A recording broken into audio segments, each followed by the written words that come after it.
स्वागत है आप सबका शेयर बाजार में। नमस्कार, मैं हूं अनिल सिंह जी। और नमस्कार, मैं हूं दीपांशु भंडारी। अनिल जी, ज्यादा मुश्किल क्या है, 4 दिन के वीकेंड के बाद ऑफिस आना या फिर जो कल वर्ल्ड कप में हुआ वो? वर्ल्ड कप चल रहा है अभी। भूल गए।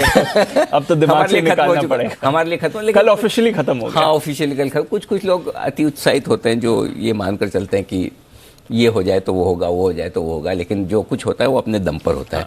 दूसरों के दम पर उम्मीद रखने में कोई हर्ज नहीं है, लेकिन क्या होता है वो आपने देख लिया अल्टीमेटली।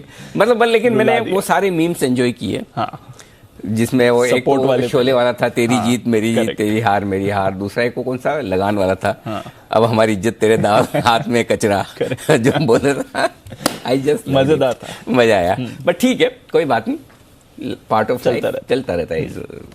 भूलो और आगे बढ़ो, सिंपल। बट हाँ, और न उसे भूलने में तकलीफ थी, न 4 दिनों के लंबे वीकेंड पे। आप देख सकते हैं जो चेहरे पे आप खुशी है, तरोताजा में, तो लंबे वीकेंड के बाद। और स्पेशली दोनों तरीके से आप देख सकते हैं। आमतौर पर 4 दिनों का लंबा वीकेंड, फेस्टिव सीजन, आप थक कर आए, और दूसरी तरफ आप इस फेस्टिव सीजन से अपने दोस्तों से मिले, परिवार वालों से मिले, और वो एनर्जी लेकर आए। सो मैं दूसरे वाली तरफ ज्यादा हूँ, और थोड़ा इस वक्त इस वीकेंड पर ट्विटर पर, सोशल मीडिया पर वक्त बिताने का भी मौका मिला। फुर्सत में रहते हैं। आमतौर पर 4 दिनों की छुट्टियां एक साथ होती कम है। So we are all are charged up, पूरा चार्ज अप। आज के एक्शन के लिए भी सर 100% बताएं सर, फिर आज का एक्शन कैसे देखें, ट्रिगर्स क्या एक्शन? आज के ट्रिगर्स हैं, देखिए, अमेरिकी बाजारों में रिकॉर्ड बनता हुआ दिख रहा है, और शुक्रवार को भी और गुरुवार को भी अच्छे सेशंस दिखे हैं अमेरिकी बाजारों में। लगातार हाइज पर हाइज बनते हुए दिख रहे हैं, जिसे हम विस्तार से करेंगे बातचीत। सोना 2 महीनों की ऊंचाइयों पर पहुंचता हुआ दिख रहा है। आज ब्रिटानिया के नतीजे हैं निफ्टी में, वायदा कारोबार में औरोबिंदो फार्मा, यानी कि नतीजों के लिहाज से थोड़ा ठंडा दिन है, लेकिन हाँ, कैश मार्केट के भरपूर नतीजे, तो आज वहां फोकस रहेगा। अब तक का सबसे बड़ा आईपीओ पेटीएम 18,300 करोड़, ये आज से खुलने जा रहा है। इंटरेस्टिंग होगा, इस पर भी करेंगे बातचीत। बिल्कुल, तो आईपीओ मार्केट में तो एक्शन है आज भी, और इस हफ्ते भी हम देखेंगे। लिस्टिंग भी होने वाली है, वहां पर भी हमारी नजर रहेगी सर इस हफ्ते पर। ये जो ग्लोबल एक्शन रहा है, अगर आप वेडनेसडे का भी सेशन जोड़ लें अमेरिका में, तो करीब 325 अंक डाउ उछला है, 1.5%, S&P, नैस्डैक 2%, और उनका जो स्मॉल कैप इंडेक्स है वो 3% उछला है सर। टेपर आ जाए, कैसा भी डेटा हो, अमेरिकी बाजार जो रिकॉर्ड रैली है वो एकदम बरकरार है। रसेल 2000 गजब, क्या जो हमारी अप्रैल मई में हुई थी ना तेजी, वहां पर अब हो रही है। मतलब अमेरिका एग्जैक्टली वही कर रहा है जो हमने अप्रैल और मई में किया था कि कुछ भी खरीदो, कभी भी खरीदो, सुबह खरीदो 3:30 बजे ऊपर बिकता है, आज खरीदो कल ऊपर बिकता है, इस हफ्ते खरीदो अगले हफ्ते ऊपर बिकता है। एग्जैक्टली वैसा हो रहा है अमेरिकी बाजारों में। जिस तरह की तेजी रसेल 2000 जो किया, उनका स्मॉल कैप इंडेक्स है, जबरदस्त। और ये कॉन्फिडेंस कमाइयों से आता है कंपनी की। और अच्छी बात दीप क्या है, पिछले 2-3 सेशन में जो अमेरिका में हुआ है, जो तेजी बनी है, उसमें 2 बहुत अच्छी बातें हैं जी। पहली अच्छी बात है कि अब आपको पता है टेपर कब शुरू हो रहा है जी, कितना शुरू हो रहा है, कब तक आपकी पूरी की पूरी लिक्विडिटी अमेरिकी फेड वापस ले लेगा, सब कुछ पता है। उसके बावजूद बाजार नहीं गिरे, ये एक पहला टिप। बिल्कुल। दूसरी बढ़िया बात जो है वो ये है कि जो तेजी बनी है स्पेशली शुक्रवार को, वो पूरे के पूरे डेटा के दम पर बनी, इकोनॉमिक डेटा के। तो जो अमेरिकी बाजारों ने फेड की एक्शन को नजरअंदाज किया इसी दम पर कि इकोनॉमी की रिकवरी होगी, डेटा अच्छा आएंगे, इकोनॉमी मजबूत रहेगी, और एग्जैक्टली वही हुआ है। तो भरोसा तो उनका जो अगर मैं जो सोचूं वही हो तो मेरा कॉन्फिडेंस बढ़ेगा ना। बिल्कुल, यही अमेरिका में हुआ है। तो गुरुवार को अमेरिकी बाजार इसलिए बढ़ गए, बुधवार को कि फेड ने टेपर किया, लेकिन एक्सपेक्ट किया था, एक्सपेक्ट जो था, और ये उम्मीद में कि चलो फेड जो कर रहा है सोच समझ कर कर रहा है, इसका मतलब हमें रिकवरी मिलेगी, और नेक्स्ट डे आपको रिकवरी मिल जाए। सो मेरे ख्याल से अमेरिकी बाजारों में जो तेजी है, मैं आमतौर पर वैसे अमेरिकी बाजार कम ट्रैक करता हूँ, या फिर लेवल्स और उस हिसाब से बोलना, लेकिन मुझे ऐसा लगता है 500 से 800 पॉइंट की तेजी डाउ में और बची है। यहाँ से भी मतलब इतना, हाँ, मेरे ख्याल से 37,000 के आसपास, 36,800 37,000 इस रेंज तक डाउ जाने की। तो हमें ये बहुत फर्क नहीं पड़ता कि डाउ कहां तक जा रहा है जी, लेकिन हमें इस बात का कंफर्ट मिलता है कि कम से कम हमारी जो कमजोरी है, आप सोचो पिछले 2 हफ्तों में जो हाल हमारा हुआ है, ठीक है, अगर यही अमेरिकी बाजार खराब होते तो बैंड बज जाती। बिल्कुल, है ना। तो कम से कम अमेरिका मजबूत रहा, तो इसलिए हम ज्यादा गिरे तो नहीं, गिरे तो संभले तो सही, बढ़ ना पा रहे हो, रुक तो रहे। सो अगर अमेरिका खराब हो जाए और हमारा हाल ये है और FIs बेच रहे हैं, तो फिर मामला मुश्किल भरा हो सकता है। तो एक कंफर्ट हमें अमेरिकी बाजारों से यह मिलता है कि वहां रिस्क नीचे की थोड़ी कम है, थोड़ी अपसाइड अभी भी है, इसलिए हम टिके रहेंगे। आगे के आगे देखेंगे, हफ्ता भर तो निकाल लेंगे, हफ्ता भर निकाल देंगे।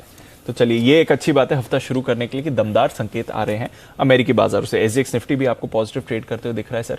अच्छा, ये जो हमारा 4 दिन का वीकेंड था, हॉलिडे वीकेंड, इनिशियल रिपोर्ट्स जो आ रही हैं वो कह रही हैं कि पिछले 10 साल में सबसे बढ़िया सेल्स रही हैं इस वीकेंड में। जो केट है, ट्रेडर्स बॉडी एसोसिएशन, वो कह रही है 1.25 लाख करोड़ की सेल्स हुई हैं इस वीकेंड सर। और ये अब तक की हाईएस्ट है दिवाली के सीजन की। आई होप कि ये डेटा जो आ रहे हैं, देखिए इसमें अल्टीमेटली खरीदारी कंज्यूमर्स को करनी जी, और सबसे ज्यादा इंपॉर्टेंट डेटा कंज्यूमर्स के होते हैं। कंपनी ने बनाया जी, बेच दिया होलसेलर को, कंपनी की सेल्स आ गई। होलसेलर ने अपना मार्जिन रखकर रिटेलर को बेच दिया, उसकी भी आ गई। अल्टीमेटली रिटेलर कंज्यूमर को कितना बेच पाता है जी, ये सबसे इंपॉर्टेंट है। रिटेलर के डेटा देखने बहुत जरूरी है। ज्यादातर केसेस में ये क्लियर है कि रिटेलर ने पिछले साल के मुकाबले में, पिछले कई सालों के मुकाबले में बहुत ज्यादा बेचा है। लेकिन कुछ कुछ संकेत ऐसे भी हैं दीप कि जितनी वो सोचकर बैठे थे, अच्छा, शायद भाई अल्टीमेटली आप हर चीज को एक्सपेक्टेशन पे, अगर एक्सपेक्टेशन के हिसाब से कि 1.5-2 लाख करोड़ की सेल्स होनी चाहिए थी, उसके सामने 1.25 लाख करोड़ की, वैसे तो आप डेटा देखेंगे तो बहुत अच्छे हैं। तो इसमें कोई डाउट नहीं है कि अब तक की हाईएस्ट दिवाली सेल्स कॉन्फिडेंस बढ़ाने वाली और ये कंफर्ट देने वाली की। और जब आप जीएसटी वगैरह के डेटा देखेंगे तो और समझ में आएगा कि वाकई में कितना कुछ हुआ। लेकिन ओवरऑल डेटा वाकई में इसमें कोई डाउट नहीं कि स्ट्रॉन्ग रिकवरी के संकेत दे रहे हैं इकोनॉमी में, जो आपको नजर आ रहा है। और केट की तरफ से ये डेटा आना वाकई में कॉन्फिडेंस बढ़ाने वाला है। और इस कॉन्फिडेंस बढ़ाने में सबसे बड़ा कंट्रीब्यूशन जो माहौल बना है, शुरुआती जो खरीदारी हो रही थी वो पेंटअप डिमांड थी, कोविड में नहीं ले कर पाए। आप देखिए डेटा देखिए, सूर्यवंशी 2 दिन में 50 करोड़ से ज्यादा की 2 दिन में हो गए। शायद संडे के डेटा और अभी आने बाकी है, तो वो और 25-30 करोड़ 40 करोड़ वो और हो सकते हैं जी। तो बढ़िया ओपनिंग मिल रही है, जबरदस्त। तो खरीदारी तो लोग कर रहे हैं, डिमांड भी है सर। पर एक और राहत की संकेत आई है जो आपने एक्चुअली 10 दिन पहले ये हाईलाइट करना शुरू कर दिया था। इन्फ्लेशन जो बढ़ा हुआ था वो अब कूल ऑफ होने के थोड़े संकेत दे रहा है। एक तो कोल और पावर प्राइसेस जो हमने हाईलाइट किया था एक्सक्लूसिव खबर में, इसके साथ जो एक्साइज ड्यूटी कटी है, साथ ही स्टेट्स ने वैट घटाया है। इंटरनेशनल मार्केट्स में भी प्राइसेस स्टेबल हो गए, अब वैसे नहीं बढ़ रहे जैसे हम रोज देख रहे थे, 2-3% उछाल है। तो कहीं वो इन्फ्लेशन से भी राहत के संकेत आ सकते हैं? 100% आ सकते हैं। और दीप, इसलिए मैं आपको अपनी ये ध्यान होगा जो आप 2 हफ्ते पहले की बात करिए, अगर बाजारों का मूड खराब होना है तो एक ही चीज करेगी, वो इन्फ्लेशन। और फॉर्चुनेटली और सडनली जी अचानक से इन्फ्लेशन कम हुआ है। ग्लोबली आप देखिए, 1 महीने के आप कमोडिटीज के दाम, आज मैं रिसर्च टीम को कहूंगा कि एक बार निकाले कि महीने भर में, अक्टूबर के महीने में क्या क्या, या नवंबर के पहले हफ्ते तक कितने दाम कम हुए, किन किन कमोडिटीज के। अब हमने पावर के दाम कम करके बताया कि कम हुए, तो लोगों को लग रहा है ये क्या, लेकिन ऐसा नहीं कि पावर के, लगभग सारी कमोडिटीज के दाम अक्रॉस बोर्ड कम हुए। और ये एक अच्छी बात है। सो एक कमोडिटी का इन्फ्लेशन जो इम्पोर्टेड है, बाहर से आ रहा है, उससे रिलीफ है जी। दूसरी रिलीफ हमारे अपने यहाँ है, जो पेट्रोल डीजल के दाम घटे हैं जी। आप रिलीफ यूं अपनी पॉकेट के हिसाब से मत सोचिए। आप ये कहेंगे कि चलिए 40 रुपए बढ़ गया, 10 घटाया तो कौन सी मेहरबानी की और कौन सा बड़ा काम हो गया। बात सही भी है, गलत भी नहीं है। मैं उस एंगल से नहीं कह रहा, मैं इस एंगल से कह रहा हूं कि अगर 25% जितना बढ़ा है उसका 25% कम होता तो आपका एटलीस्ट 25% इन्फ्लेशन तो कम हुआ। और पेट्रोल डीजल के दाम ऐसे है ना दीप, कि उसका असर हर एक पर आता है। बिल्कुल, हिंदुस्तान का कोई भी नागरिक हो, आप मतलब खाली एक ऐसा कंज्यूमर है कि जो सिर्फ रोटी खाता है, उसके बाद और कुछ भी नहीं है कंज्यूम करने के लिए, उसको भी असर पड़ता है, कि हर एक चीज पर उसका असर आता है। सो मेरे ख्याल से थोड़ी सी कमोडिटीज से राहत मिलेगी और ये बाजार की डाउन साइड रिस्क को कम करता है। ये रिस्क को कम करता है। जो 1 महीने पहले जो डर था कमोडिटीज की वजह से बड़े इन्फ्लेशन का, वो काफी हद तक मेरा, मतलब आपने पूछा नहीं तो मेरे दिमाग से वो डर निकल गया था, फ्रेंकली। अच्छी बात है। हाँ, मतलब मैं उस पॉइंट को सोच ही नहीं रहा। वो भी अपने आप में, मतलब एक, आप नहीं तो दुनिया का बोझ लेके चलो, सर पे स्ट्रेस लेके चलो, और इन्फ्लेशन वो चीज कंफर्ट दे रही है। तो बड़ा फियर एक कम हुआ है। अब ये है कि वोलेटाइल रहती कमोडिटीज वापस बढ़ जाए, घट जाए, चाइना का कोई भरोसा है नहीं, वो अपनी जगह है, बट आज की तारीख में डर कम हो गया। तो चलिए, हफ्ते की शुरुआत अच्छे संकेत पर हो रही है। कंजम्पशन भी अच्छा है, इन्फ्लेशन से भी कूल ऑफ के संकेत हैं, और ग्लोबल मार्केट्स भी मजबूत हैं। तो बताएं सर, फिर कैसे देखें आज के सारे संकेतों को? संकेत बहुत अच्छे हैं दीप, पॉजिटिव साइड पर हैं, ग्लोबल संकेत बेहद मजबूत, एफआईज, डीआईज और एफएनओ ये तीनों ही संकेत न्यूट्रल साइड पर है। सेंटिमेंट पॉजिटिव हुआ है न्यूट्रल से, ट्रेंड अभी भी न्यूट्रल है। मुझे थोड़ी सी और अभी अपसाइड चाहिए, उसके बाद मैं ट्रेंड में बदलाव करूंगा। ठीक है, 17,800 17,850 आज के लिए मजबूत सपोर्ट जोन है और पहला सपोर्ट जोन ही होल्ड करेगा। उसके नीचे 17,700 750 ब्लाइंड बाय जोन, ऊपर 17,975 18,025 इस रेंज में हम खुलना चाहिए। इस रेंज के आसपास वक्त बिताएंगे। एक बार 18,025 को पार करके बाजार टिके तो 18,100 18,175 ये टारगेट है इस रिकवरी का, यानी 18,200 250 तक का टारगेट जो बनकर निकल कर आता है वहां तक धीरे धीरे जाने की कोशिश निफ्टी करेगा। सरप्राइज मिलेगा, शॉक नहीं। सरप्राइज मतलब पॉजिटिव साइड पर ऊपर जा सकता है, शॉक मतलब नीचे की तरफ झटका लगा जा सकता है। तो आज के लिए संभावनाएं ज्यादा है कि आपको पॉजिटिव सरप्राइज मिले बजाय शॉक के। बढ़िया है सर, ये अच्छी बात, ये अच्छी बात है, बहुत बढ़िया। उसके भी और कुछ और कारण है दीप, आगे विस्तार से बात करेंगे। फिलहाल बैंक निफ्टी के लिए 39,300 39,400 सपोर्ट रेंज है, नहीं टूटेगा आसानी से। फिर भी नीचे की रेंज एकेडमिक पर्पज से आपके ध्यान में होनी चाहिए 39,000 39,125। ऊपर कितना जा सकते हैं 39,750 850 हल्की फुल्की रेंज यहां पर हम खुलेंगे। उसके ऊपर 39,950 40,150 का टारगेट बनता है जहां तक बैंक निफ्टी जाने की कोशिश करेगा। और इसके बाद हम देखेंगे बैंक निफ्टी में क्या कुछ होता है। ये आपके लिए बड़े जोन हो गए। दिन की रेंज दे दूं दीप, 17,900 18,000 दिन की छोटी रेंज, 17,850 18,100 दिन की मीडियम रेंज। बेसिकली जो छोटी रेंज के हिसाब से 17,975 18,025 होता है, इसलिए मैंने राउंड फिगर में 18,000 लिख दिया। 17,850 18,100 ये दिन की मीडियम रेंज है। 800 125 या 175 तक आप गिन सकते हैं जो हाई रेंज बनेगी ऊपर बैंक निफ्टी के लिए। बैंक निफ्टी 39,400 39,850 दिन की छोटी रेंज है। 39,300 39,950 दिन की मीडियम रेंज है। 39,125 40,100 40,125 गिनना मतलब 1000 पॉइंट की रेंज 39,100 से 40,100 की होगी आपके लिए बड़ी रेंज के तौर पर। तो दो इंपॉर्टेंट लेवल्स पर हम नजर डालें सर, 18,000 और 40,000। हाँ यस, टच कर सकते हैं शायद। हाँ, उसके आसपास पहुंच सकते हैं। 40,000 में वक्त लगेगा, 18,000 जल्दी हो जा सकते हैं। ठीक है सर, पोजीशनिंग कैसी दिख रही है सर एफआईएस की? कोई खास बदलाव नहीं 52 पर। इसका रीजन ये कि एफआईएस का एक्शन कम था मुहूर्त ट्रेडिंग के दिन, और बाकी विक पीसीआर थोड़ा सा बढ़कर आया 1.08, ठीक है। विक्स अनचेंज है, कोई खास बदलाव नहीं है। निफ्टी पर जो लॉन्ग पोजीशन है इसके लिए स्टॉप लॉस इंट्राडे के लिए अलग है और क्लोजिंग अलग। इंट्राडे में आपको थोड़ा सा नीचे रखना है 17,750, क्लोजिंग 17,800।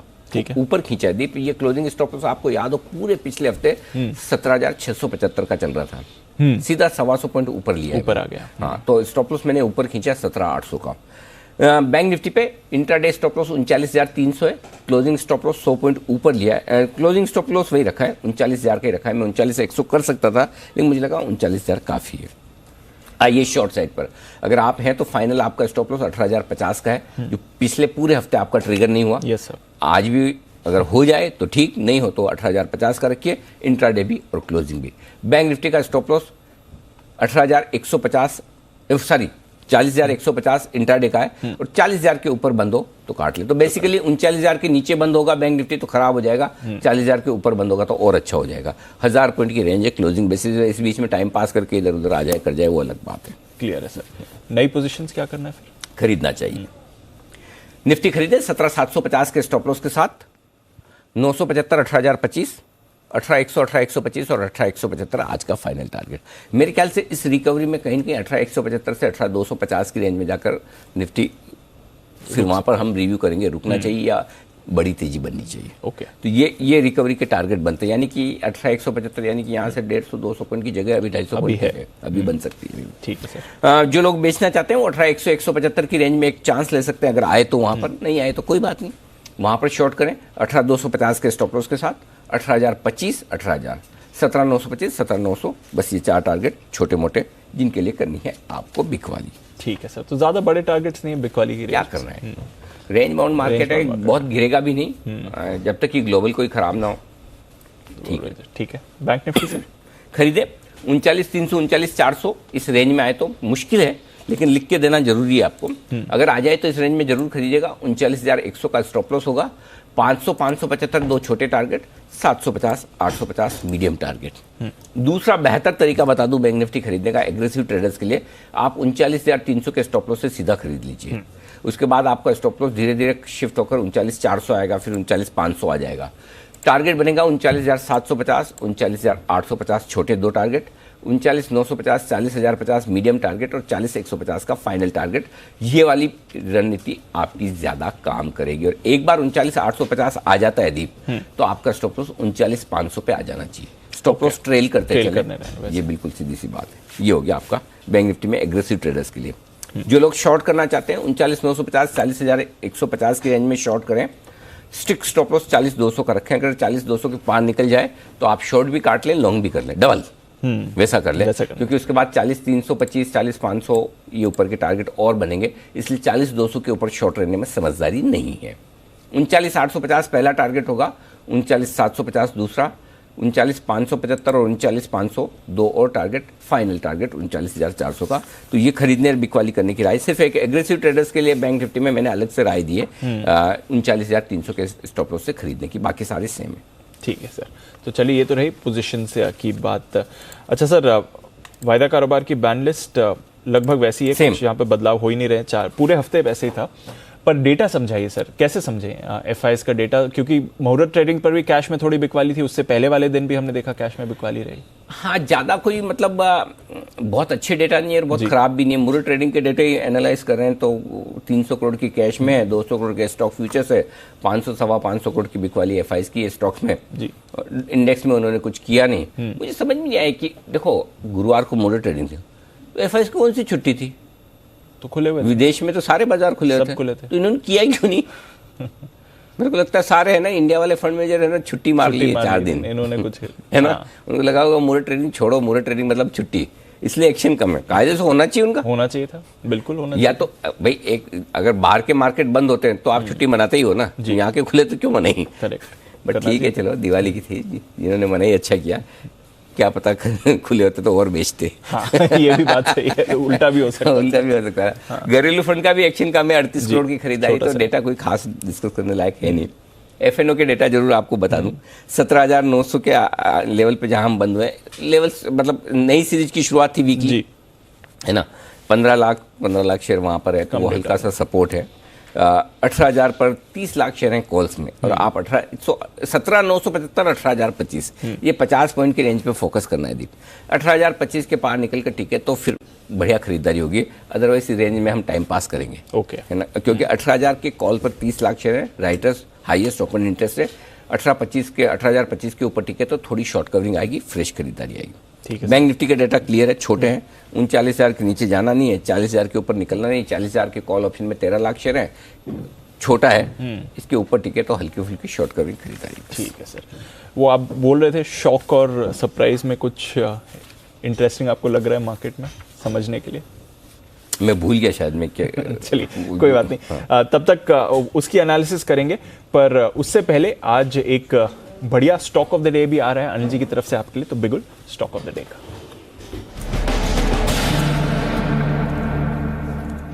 बताएं सर, कौन सा स्टॉक चुना है? ऑटो स्टॉक्स पर मैं बुलिश हूं थोड़ा, और एक इंटरेस्टिंग ऑटो स्टॉक्स बड़े लंबे समय बाद मेरे रडार पर आया, वो है अशोक लेलैंड। ओके, अशोक लेलैंड के फ्यूचर्स खरीदारी करने की राय है। 142 के स्टॉप लॉस के साथ खरीदें फ्यूचर्स, 150, 155, 160 तीन टारगेट के लिए पोजिशनली हफ्ते भर के हिसाब से खरीद सकते हैं। उसकी वजह यह है दीप की 2-3 चीजें अच्छी दिख रही जी। पहला तो पेट्रोल और डीजल के जो दाम कम हुए हैं, उसका ज्यादा फायदा कमर्शियल व्हीकल्स को मिलता है। बिल्कुल, तो कमर्शियल व्हीकल्स की स्पेस में अशोक लेलैंड थोड़ा लीडर है ही, आपको पता है, तो उन थोड़ा सा वो एक्शन बढ़ेगा।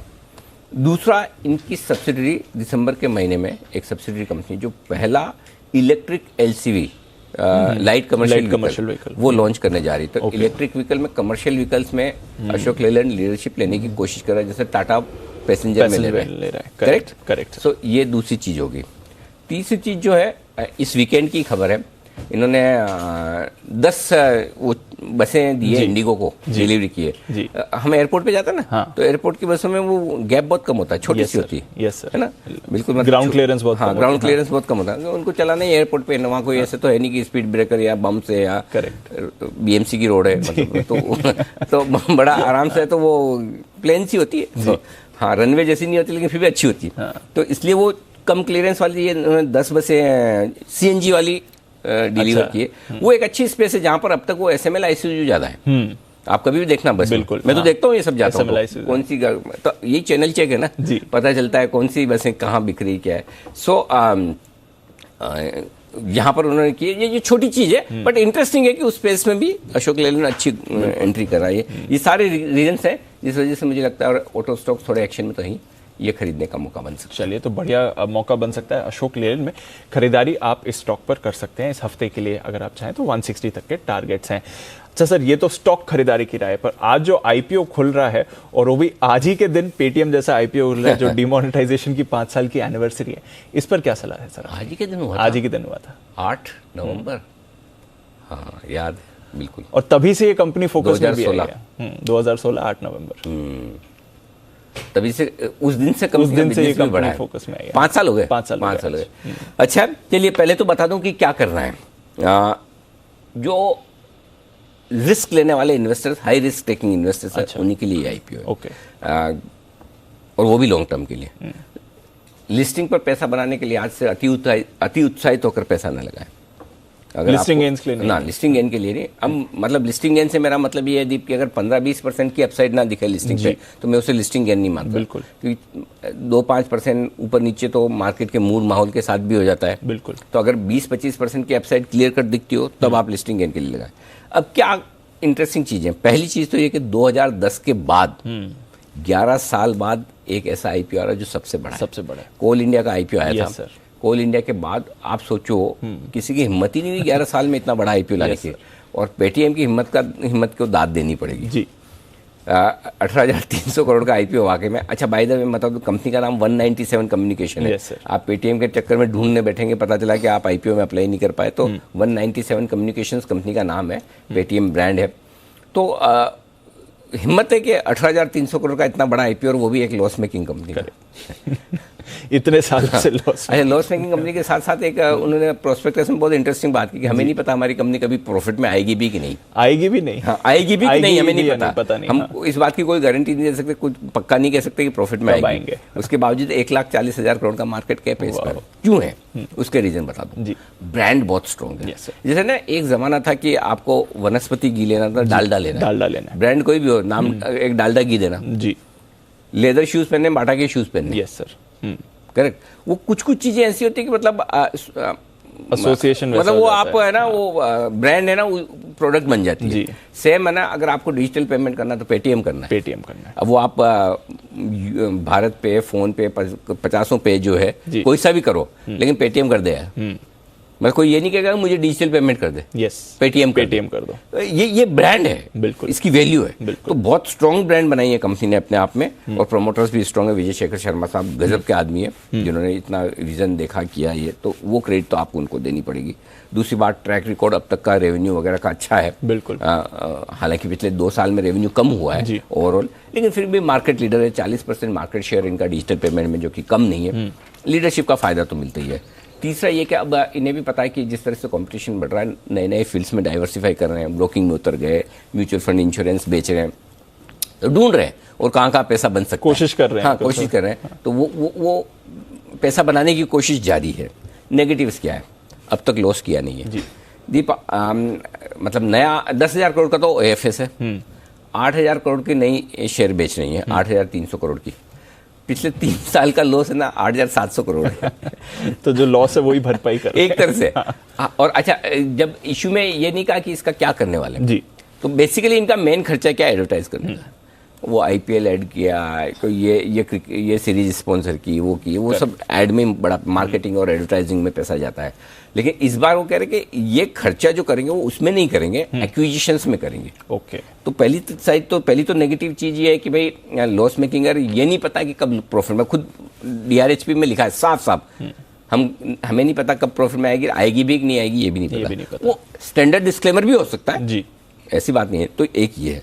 दूसरा मेन चीज है, बिजनेस बहुत कॉम्पिटिटिव है। मुझे कभी कभी लगता है इसका होगा क्या, ये हाल है ना वैसे टेलीकॉम जैसा हो गया। यस सर, हर दूसरा आदमी टेलीकॉम, हर यहाँ पे तीसरा आदमी को पेमेंट बैंक करना है, फिनटेक करना है। सो अल्टीमेटली कंसोलिडेशन तो अगर कंसोलिडेशन होता है तो वो पेटीएम के लिए फायदे की बात होगी क्योंकि ये लीडर है। लेकिन जब तक नहीं होता तब तक कॉम्पिटिशन, कोई भी नया आदमी आएगा, थोड़ा अगर 2000 करोड़ फूंकना है उसको, वो कंपटीशन करेगा। और वो हो रहा है। और वो कैसे हो रहा है मैं बताऊं, जो कस्टमर से रेवेन्यू लेते हैं वो लगातार गिर रहा है इनका, लगातार। और वो जो यील्ड है वो लगातार 1.5% से 0.6 पे आ गई है। सो कस्टमर से जो इनके क्या मर्चेंट्स को क्या करना चाहिए, जो दुकानदार हैं या जो पेटीएम अपने यहाँ रहते हैं कि पेटीएम का पैसा, उनसे जो पैसा आ रहा है वो बढ़ रहा है। लेकिन आप और मैं पेटीएम यूज कर रहे हैं तो हम जो देते हैं फीस वो धीमे धीमे कम हो रही है। क्यों कि मेरे लिए तो सेम है, मैं पेटीएम करूं या कोई और करूं। बिल्कुल। लेकिन जो इस्टेब्लिशमेंट है, जो दुकानें हैं, जो भी, उनको तो रखना ही पड़ता है। तो वहां से पैसा बना रहे हैं, यहाँ से कम हो रहा है, तो कंपटीशन ज़्यादा है। फिर इसके अलावा खुद कंपनी कह रही है कि ये जो पैसा इनऑर्गेनिक ग्रोथ में लगाएंगे, तो इनऑर्गेनिक ग्रोथ कोई सस्ती नहीं आती। जब आपको कंपनियां एक्वायर करनी है, मार्केट शेयर रखना है, तो महंगा ही करना पड़ता है हमेशा। तो उस लिहाज से थोड़ा सा मामला ऑर्गेनिक ग्रोथ को लेकर, इसका मतलब कॉन्फिडेंस कम है। बिल्कुल। और इनऑर्गेनिक ग्रोथ में पैसा ज़्यादा देना पड़ता है। करेक्ट। तो ये कुछ नेगेटिव है, तो नेगेटिव भी उतने ही है जितने पॉजिटिव है। दोनों तरफ मामला स्ट्रांग है। सो ऐसे में कंपनी के बजाय आपको अपने आप के बारे में सोचना है। क्या आप एक लॉस मेकिंग आईपीओ में फ्यूचर का सोच कर के, आगे का भविष्य का सोच कर लगाना चाहते हैं, रिस्क लेना चाहते हैं? एक लॉट में 15,000 रुपए की रिस्क होती, कोई खास बड़ी नहीं होती। तो अगर आपकी वो रिस्क लेने की ताकत है कि भाई मेरा है ना कितना 1150 ना क्या है प्राइस है, 1050 ही 1150 वाला मेरा 800 हो जाए, 900 हो जाए, 1000 हो जाए तो मुझे फर्क नहीं पड़ता। तो आप लगाइए। और अगर आपको लगता है नहीं, और दूसरा ये कि इसमें अलॉटमेंट मिलेंगे। नहीं तो आमतौर पर अलॉटमेंट आते नहीं है आपके आईपीओ इसमें मिलेंगे, मिल ही जाएंगे ना। 18,000 करोड़ का आईपीओ तो मिल ही जाएगा ना। तो अलॉटमेंट मिलने की संभावना है। तो अगर आपका छोटा सा पैसा लगाइए, लॉन्ग टर्म के लिहाज से लगाइए, रिस्क लेकर लगाइए कि ये सोच के कि मेरे नुकसान हो सकता है। लेकिन अगर आपको ये सब चीजें नहीं जमती, छोड़ दीजिए, कोई बात नहीं। ओके। हाई रिस्क इन्वेस्टर के नए जमाने के बिजनेसेस में ये रिस्क हमेशा रहेगी। नायका अकेला था जहां हमने बहुत स्ट्रांगली कहा नए जमाने के बिजनेस होने के बाद लगाइए, उसकी दमदार लिस्टिंग होगी, निश्चिंत रहिए। बट जहां है वहां जहां प्रॉफिट नहीं है वहां आपको थोड़ा सावधानी रखना। देखिए देवयानी में प्रॉफिट आया तो कैसे देवयानी हो गया।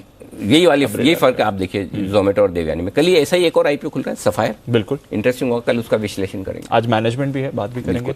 तो चलिए, आईपीओ मार्केट में गर्म एक्शन। अच्छी कंपनी है बट लंबी अवधि के निवेशक, हाई रिस्क टेकिंग, ये है दो फैक्टर्स जो आपको कंसिडर करने हैं, तभी आप ऐसा लगाएं, वरना जाने दीजिए इस आईपीओ को। आइए फिर जान लेते हैं ओवर द वीकेंड जो इतने नतीजे और खबरें आए हैं वो कौन कौन से हैं और आपको आज कहां करना है फोकस ब्रोकरेज के रेडार पर भी।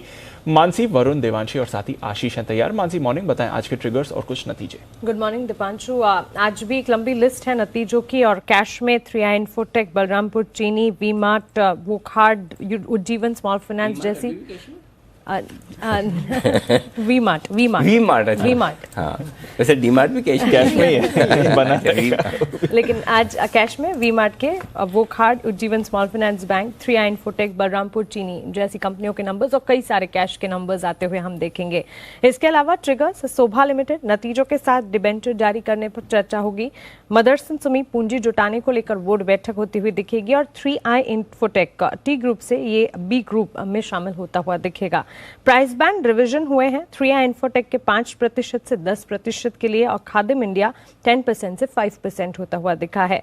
बाजार बंद होने के बाद जो नंबर आए उसमें सिलान एक्सप्लोरेशन के number stable set of numbers है, बस मार्जिन टूटते हुए दिखे हैं। कंपनी की आय जो है करीब 12% बढ़ती हुई हमने देखी है। कामकाजी मुनाफा 5% बढ़ता हुआ दिखा है। मुनाफा करीब 2 करोड़ का 23 से 24% तक की बढ़ोतरी दिखी है, लेकिन मार्जिन 38% से 36% तक टूटते हुए दिखे हैं। तो मार्जिन को अगर छोड़ दें अच्छे नतीजे, स्टेबल नंबर्स देखे जाएंगे। ओके, तो ये है आपके लिए कुछ नतीजे। मॉर्निंग, देवांशी, आप बताएं कौन से नतीजे हैं आपके पास? Good morning Deepanshu. Dhanlaxmi bank नतीजे बहुत ज़्यादा अच्छे आते हुए नहीं दिखे हैं। आप देखिए जो मुनाफा है वो इस बार कम होता हुआ दिखा, क्योंकि प्रोविजंस इस बार बढ़ते हुए दिखे हैं। प्रोविजंस 142% तक बढ़ते हुए दिखे हैं। इसी के चलते जो मुनाफा है वो 74% तक कम होता हुआ दिखा है। करीब 3.6 करोड़ का मुनाफा बैंक ने यहाँ पे पोस्ट किया है, 14 करोड़ से घटकर। ब्याज से आय इस बार 3% तक बढ़ती हुई दिखी है। 91 करोड़ पे ब्याज से आय आती हुई दिखी है, 88 करोड़ से बढ़कर। असेट क्वालिटी हल्के से सुधार होता हुआ दिखा है। ग्रॉस एनपीएस 9.27% से घटा है, 8.67% पे आता हुआ दिखा।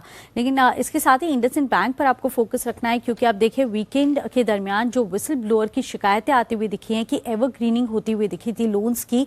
इसी के चलते एक कॉन कॉल भी रखा गया था और मैनेजमेंट ने क्लैरिफाई किया है कि एवरग्रीनिंग नहीं हुई है, ऐसी कोई भी बात नहीं है। लेकिन उन्होंने ये भी माना है कि 84,000 लोन्स जो हैं वो बिना ग्राहक के जो अग्री किया था उसके बिना ही उन्होंने ये लोन्स डिसबर्स किए थे, ये उन्होंने माना था। और साथ ही ये भी कहा है कि भारत फाइनेंशियल इंक्लूजन की तरफ से ये लोन्स बांटे गए थे, लेकिन उनकी प्रोविजनिंग की जा रही है।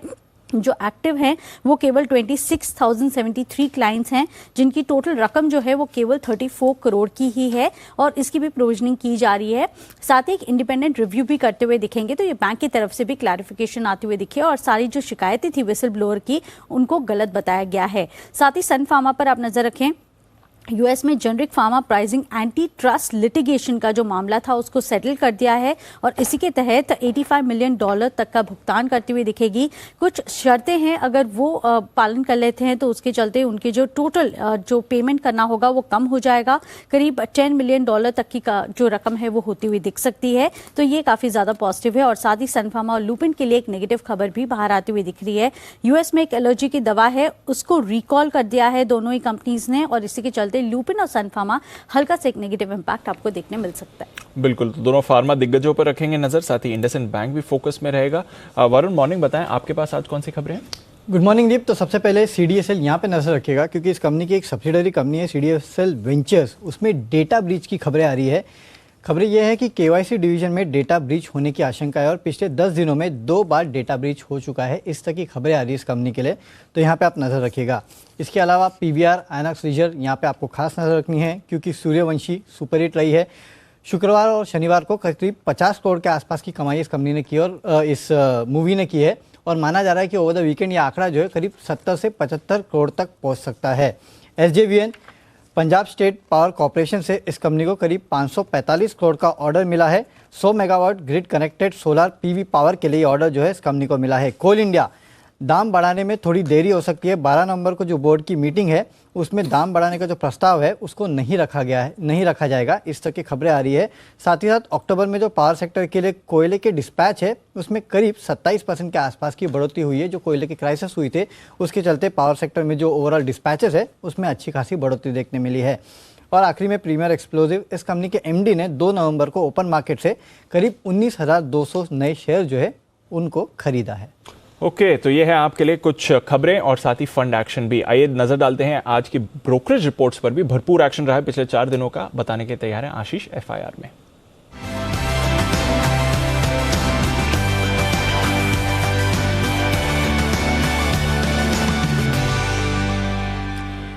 मॉर्निंग आशीष, बताएं क्या कह रही हैं आज ब्रोकरेजेस? Good morning Deepanshu. सबसे पहले देखिए आयशर मोटर्स, यहाँ पर ब्रोकरेज हाउस की तरफ से काफ़ी बढ़िया रिपोर्ट्स आई हैं। जेफरीज कह रहे हैं कि इनके अनुमान से जो है नतीजे काफ़ी बढ़िया देखने को मिल रहे हैं और ग्रॉस प्रॉफिट पर व्हीकल अगर आप देखें तो क्वार्टर यहाँ पर 16% की बढ़त देखने को मिली है।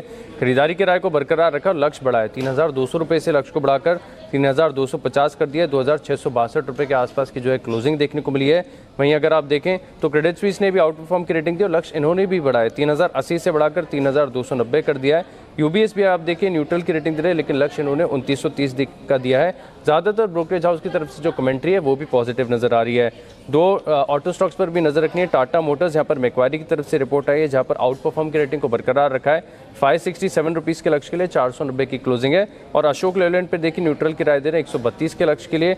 डेविस लैब, यहाँ पर भी नतीजों का असर देखने को मिलेगा और ब्रोकरेज हाउस की तरफ से रिपोर्ट आई है। गोल्डमैन सैक्स के नतीजे जो है अनुमान से कमजोर देखने को मिले, लेकिन इंटरेस्टिंगली देखिए 2 ब्रोकरेज हाउस की तरफ से रिपोर्ट है, दोनों में कहा कि नतीजे कमजोर है लेकिन टारगेट प्राइस जो है करंट मार्केट प्राइस से ऊपर का है। खरीदारी की राय को बरकरार रखा है। 5,840 रुपये के लक्ष्य के लिए 5,208 की क्लोजिंग है। जेफरीज भी आप देखिए कि रेटिंग को तो डाउनग्रेड कर दिया और लक्ष्य भी काटा है। 5,623 से घटाकर 5,563 कर दिया है। स्टेट बैंक के नतीजों के बाद लगातार पॉजिटिव रिपोर्ट्स आ रही हैं। सभी ब्रोकरेज हाउस का कहना है कि एनआईएम्स के बल पर आप देखें तो नतीजे काफ़ी बढ़िया देखने को मिले। नेट स्लिपेजेस के लिहाज से नतीजे बढ़िया हैं। सीएलए से खरीदारी की राय दे रहे हैं 750 रुपये के लक्ष्य के लिए। गोल्डमैन सैक्स ने भी खरीदारी की राय दी है। नोमिरा ने जो लक्ष्य है वो 630 से बढ़ाकर 650 कर दिया है। जेपी मॉर्गन और एचएसबीसी 650 रुपये के लक्ष्य के लिए खरीदारी की राय दे रहे हैं। इसके अलावा नजर रखनी अंत में भारतीय एयरटेल। यहाँ पर देखिए क्रेडिट स्विस की तरफ से रिपोर्ट आई है जहाँ पर आउट परफॉर्म की रेटिंग को बरकरार रखा है 835 के लक्ष्य के लिए। ओके, तो ये है ढेर सारी रिपोर्ट्स जिन पर रहेगा एक्शन आज के लिए। शुक्रिया आशीष आपका। आइए एक्सपर्ट से हमारे साथ सोमवार की सुबह सुबह वक्त है पिक ऑफ द वीक का।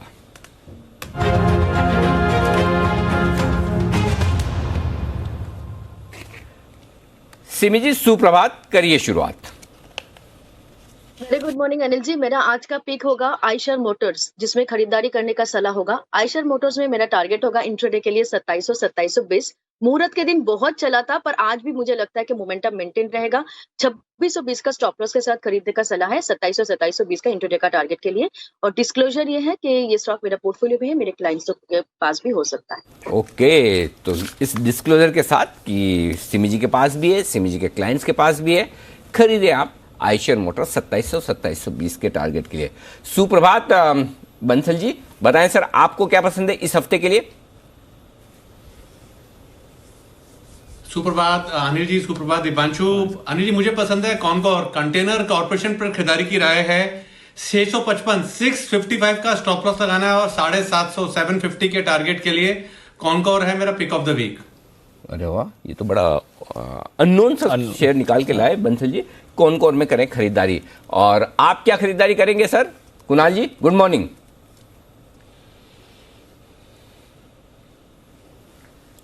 Good morning Anil ji, good morning Deepanshu. Anil ji, सबसे पहले तो Anil ji thank God it's Monday, क्योंकि अनिल जी इतना लंबा इंतजार हो गया आपसे मिलने का।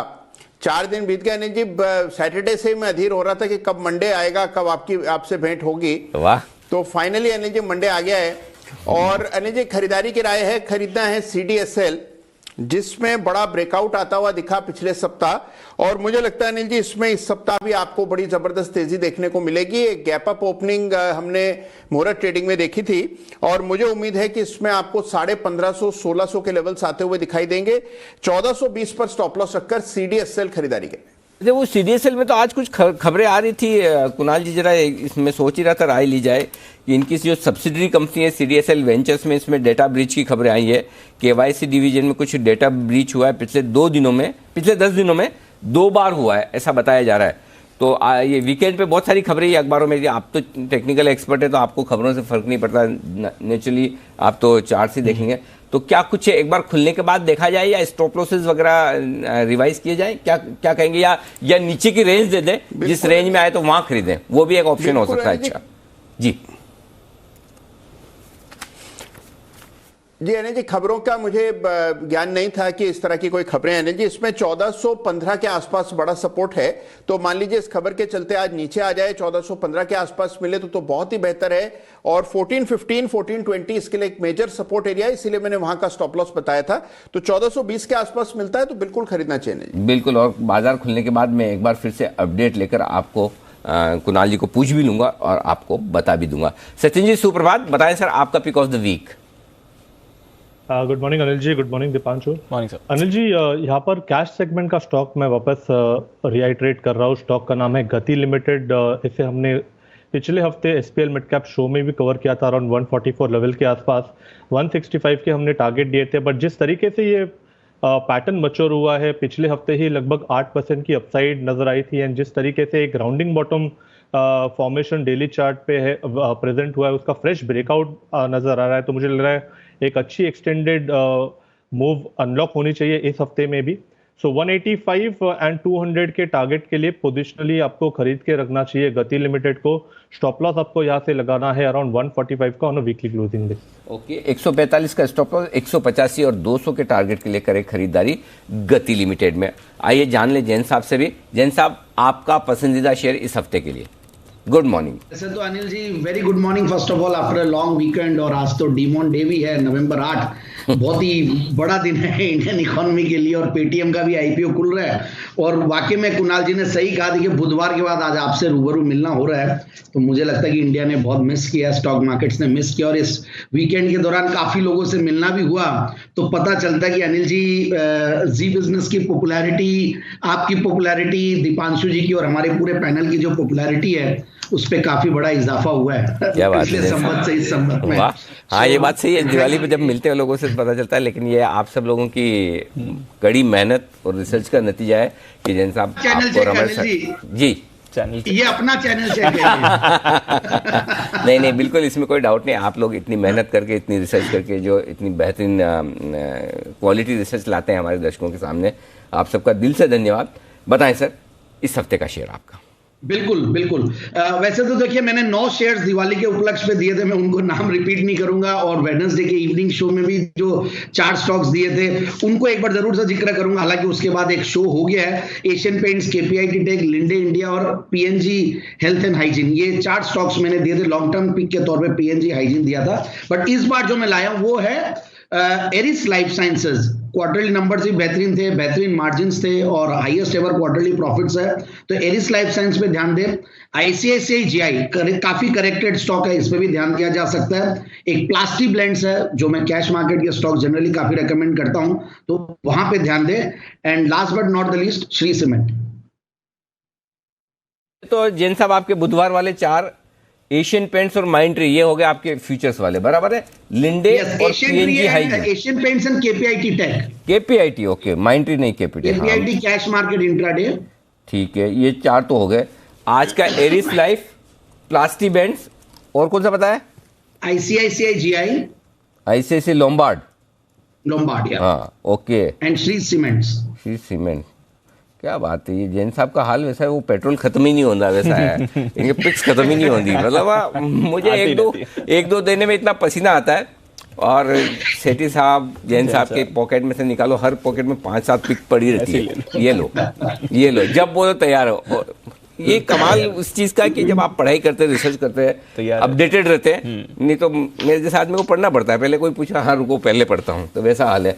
लेकिन जो हर रोज सुबह आपके सामने पढ़ लिख कर, सोच समझ कर और पूरी गहरी रिसर्च करके आते हैं, खास तौर से नतीजों पर, वो है वरिंदर बंसल, हमारे साथ आज फिर से है तैयार। आइए करते हैं उनका स्वागत।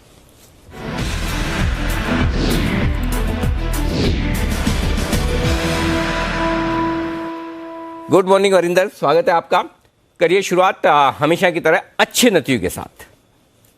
Sir, for a change, good morning to you of course and everyone.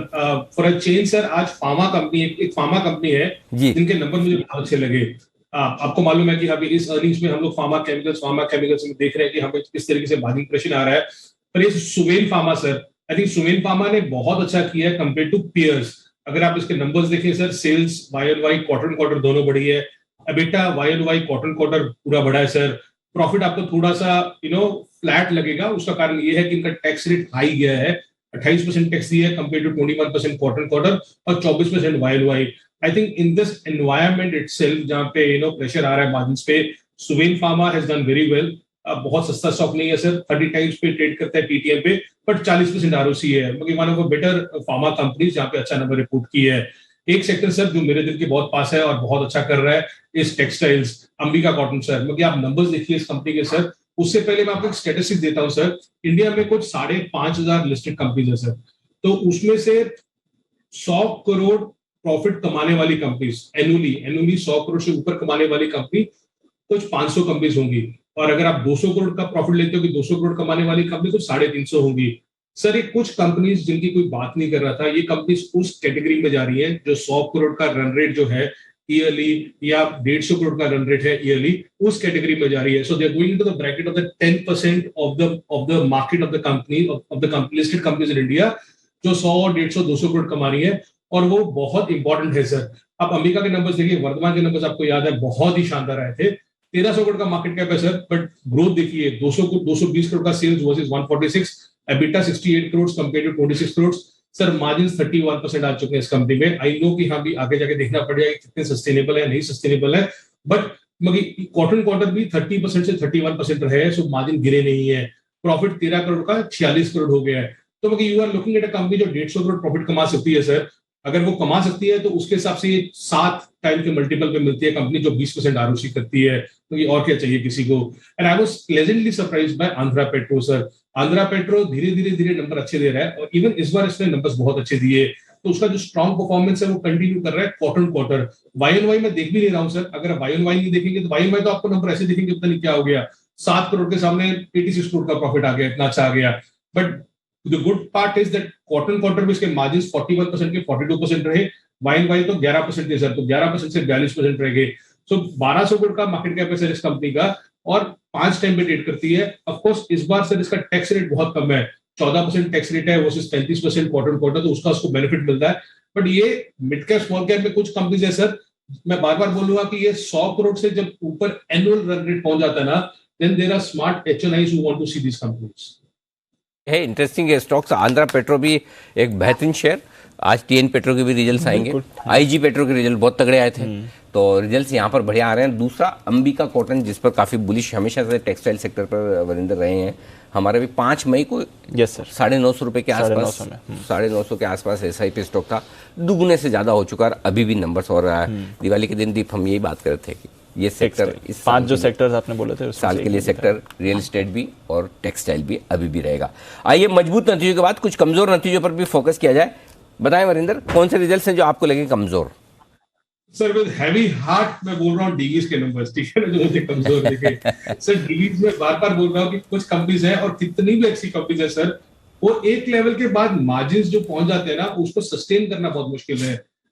Divi's went to a margin of 44-45%, तो मार्जिन प्रेशर आपको दिखेगा। अगर मार्जिन प्रेशर आ रहा है तो आपको वॉल्यूम आपके होना चाहिए, तो आप इधर वॉल्यूम पे खेलो या मार्जिन पे खेलो, एक ही चीज है जहां पे अपना कंपनी प्रॉफिट बना सकती है। तो इस बार सर 43.5% मार्जिन से 41% मार्जिन कंपनी का डीवीज का आया, बहुत बड़ा मिस नहीं है सर, बट स्लाइट मिस है। बट क्या है सर, स्टॉक बहुत एक्सपेंसिव हो गया है, 65 टाइम्स पे ट्रेड कर रहा है। अबिटा 818 करोड़ आया, एक्सपेक्टेड था कुछ 880 करोड़ आएगा, तो 10% 7 से 10% का मिस अबिटा पे आ गया है। So you have to take in cognizance की यार ये कुछ कंपनीज है, ये इतना strong margin performance consistently outperform नहीं कर सकती है, और वैल्यूएशन बहुत एक्सपेंसिव हो जाए तो उस तरीके से है। मुथूट का नंबर सर इनलाइन आया है, मगर एयूएम ग्रोथ बहुत अच्छा आया था। I really like the AUM growth of 18% जो गोल्ड में आया था, जो बहुत अच्छा कर रहा है। बट इसके एसेट क्वालिटी थोड़ी सी ज्यादा, मगर जो जीएनपी है वो थोड़ा सा ज्यादा बढ़ गया है इस बार, और एक दूसरा क्वार्टर है जो हम देख रहे हैं कि इसका जो एसेट क्वालिटी खराब हो रहा है।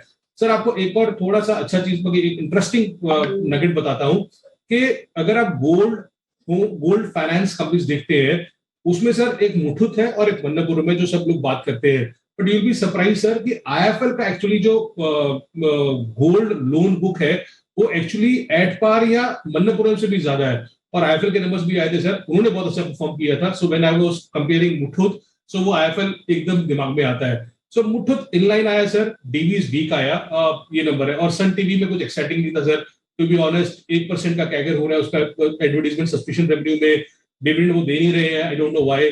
2.5 रुपए डिविडेंड दिया, 3500 करोड़ कैश पे पड़े हैं, 12 बजे कौन कॉल है, देखते हैं क्या होता है उसमें। ओके, तो ढेर सारे एक्शन है और बड़े नतीजे, खासतौर से वायदा कारोबार के तीनों, डीवीज, सन टीवी और साथ ही मुथूट फाइनेंस, तीनों कम पसंद आए वरिंदर को। बहुत बहुत शुक्रिया वरिंदर, कल सुबह फिर से आपसे होगी मुलाकात कुछ और नतीजों के गहरे विश्लेषण के साथ। इस बीच आइए, सुमित जी हमारे साथ कार्यक्रम में हो चुके हैं शामिल, और सुमित जी से ले लें उनका pick of the week.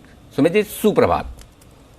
Good morning Anil ji, good morning Anil ji. Pick of the week के तौर पे जो स्टॉक अभी रडार पे आया है वो स्टॉक है पीडीलाइट। पीडीलाइट के अंदर मोमेंटम बना है, लास्ट वीक के अंदर हमने एक अच्छा मूव लोअर लेवल से देखा और ये वीक कंटिन्यू रहना चाहिए। 2400 के आसपास पीडीलाइट में खरीदारी करें। पीडीलाइट यहां से ऊपर में 2450 रुपए से लेके 2500 रुपए तक का मूव इमीडिएटली शॉर्ट टर्म में ट्रेडिंग के लिहाज से दिखा सकता है, तो खरीदारी करें पीडीलाइट के अंदर। नीचे में जो स्टॉक का सपोर्ट है वो 2340-2350 के आसपास का बनेगा, तो वो स्टॉप लॉस लगा के खरीदारी करें। 2450, 2480 ये इमीडिएट लेवल्स शॉर्ट टर्म में पीडीलाइट में देखने को मिल सकता है। ओके, तो ये है आपके लिए पीडीलाइट, जहां पर आपको रखनी है नजर, एक्शन में आ सकता है ये काउंटर। आइए कुछ स्टॉक्स जहां पर आपको नतीजों का रिएक्शन, खबरों का रिएक्शन आते हुए दिखेगा, उस पर करते हैं चर्चा। सन फार्मा, सचिन जी इस पर जरा अपनी राय दें। एक तो यूएस में इन्होंने एक जेनरिक फार्मा का मैटर था, उसको सेटल कर दिया करीब $8.5 करोड़ में, पर उसके सामने एक दवाई का रिकॉल करा है सन फार्मा में। वैसे अच्छे एक्शन में रहा था मुहूर्त ट्रेडिंग के दिन, क्या लेवल्स इंपॉर्टेंट है सन फार्मा के लिए?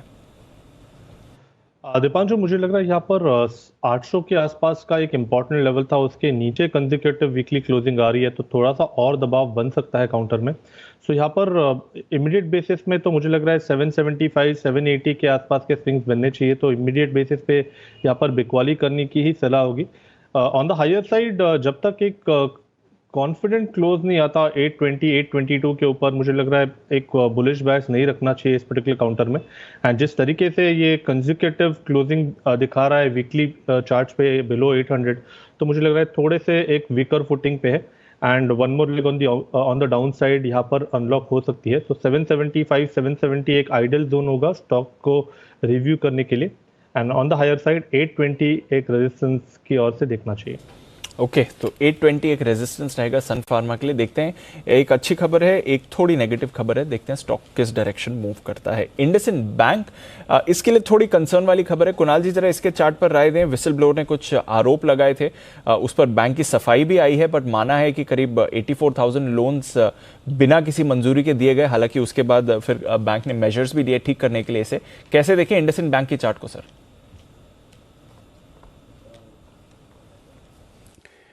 देखिए, चार्ट पर कुछ कंजेशन दिखाई देता है 1250 रुपए के आसपास दीपांशु, वहीं से स्टॉक में कुछ गिरावट भी आते हुए दिखी है। मुझे सपोर्ट नजर आ रहा है 1100 115 के आसपास, यानी कि 1115 के आसपास 1100 के आसपास सपोर्ट है। ये लेवल्स टूट गए तो फिर आपको एक बड़ा करेक्शन देखने को मिलेगा। तो मेरी राय में जिनके पास पोजीशन है 1115 के लेवल को वॉच करें, इससे नीचे अगर ये स्टॉक जाता है तो निकल जाने की राय है। ओके, तो यह है आपके लिए इंडसइंड बैंक। नजर रखते हैं एक और बैंक जिसके आए थे नतीजे। सुमित जी, छोटा काउंटर है धनलक्ष्मी बैंक। नतीजे ठीक ठाक रहे, कुछ ज्यादा खास नहीं थे। एसेट क्वालिटी जरूर सुधर कर आई है, हालांकि मुनाफे में हमने गिरावट देखी और प्रोविजंस ऊपर गए हैं। क्या राय देंगे धनलक्ष्मी बैंक के चार्ट पर? दीपांशु, इसके अंदर थोड़ा सा पेशेंस रखना पड़ेगा और पेशेंटली स्टॉक को होल्ड करना पड़ेगा। स्टॉक मोमेंटम दिखाता है और फिर साइडवेज में चला जाता है। स्टॉक के अंदर लोअर लेवल से तो अच्छा बाउंस देखने को मिला है, लेकिन अब स्टॉक यहां से थोड़ा सा कंसोलिडेट करके फिर तेजी दिखाएगा। तो 16.5 17 का इमीडिएट हर्डल मान सकते हैं।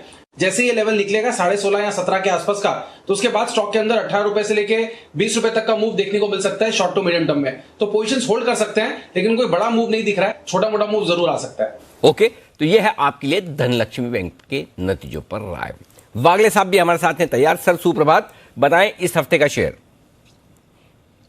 Anil ji good morning, Deepanshu good morning. मेरा हफ्ते का शेयर होगा सन टीवी, जिसमें एक क्लियर कट वीकली चार्ट पे ब्रेकआउट दिखाई दिया है। शायद आपको थोड़ा सा नीचे मिल सकता है, मैं स्टॉक ऑफ द वीक दे रहा हूं, तो थोड़ा सा नीचे अगर मिलता है 602 603 ये लेवल के आसपास 585 के स्टॉप लॉस से बाय करें। मेरे 660 तक के टारगेट से जो मुझे लगता है ये वीक में आने चाहिए। ओके, तो देखते हैं आज नतीजे के बाद थोड़ा नीचे आने की संभावना बन भी रही है। अगर आ जाए तो बहुत ही बढ़िया, तब आपके लिए खरीदने का बेहतरीन मौका होगा। 585 का स्टॉप लॉस थोड़ा दूर है, लेकिन हफ्ते के लिहाज से तो आपको ये ध्यान में रखना जरूरी है, उस लिहाज से आप कर सकते हैं खरीदारी। एक और स्टॉक है जहां पर फोकस करना चाहिए और वो है अंबिका कॉटन।